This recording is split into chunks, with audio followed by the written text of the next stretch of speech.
એ તમારો પરિચય આપો ને. હું રાજપીપળા તાલુકો જિલ્લો તાલુકો અમરેલી જિલ્લો તમારો મોબાઈલ નંબર 97 પાસે કેટલા વીઘાનું કપાસ 50 વીઘાનું 50 વીઘાનું છે. આમાં આ જે 9/8 ધાનુકા કંપનીની કઈ દવાનું ડેમોન્સ્ટ્રેશન? લાનેવો દવાનું. અને કેટલા ml પંપમાં નાખી છંટકાવ? 25 મિલી. આજે કેટલા દિવસ થયા છે? આ 21 દિવસ થયા અને આજે 4 21 દિવસ થયા છે. 4 ઓળમાં છંટકાવ કરેલ છે, બરાબર. અને આમાં છંટકાવ કર્યો ત્યારે કઈ કઈ જીવાત હતી? થીપ્સ હતી ને ચટચડિયા હતા. હા, એવા બધા જીવાત હતી. હા. આજે 21 દિવસ થયા છે અને આ ઓળની અંદર છે ને આમાં છંટકાવ કરેલ નથી. આનો કપાસ જોઈએ છે, આખો લાલ થઈ ગયો છે, પાંદડે કુકડાઈ ગયેલા છે અને લાલ લાલ કપાસ થઈ ગયો છે. અને આ ઓળની અંદર અહીંયા સુધી છંટકાવ કરેલ છે. 4 ઓળ થઈ બસ 4 ઓળની અંદર આખી અલગ જ તરી આવે છે.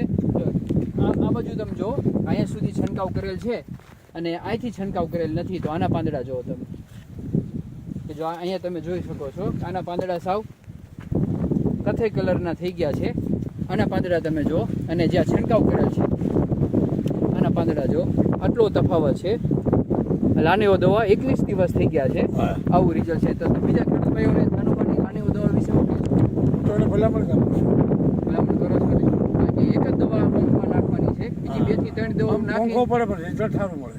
પંપ મોંઘો છે પણ રિઝલ્ટ સારું છે, બરાબર. ખૂબ ખૂબ આભાર, ધન્યવાદ.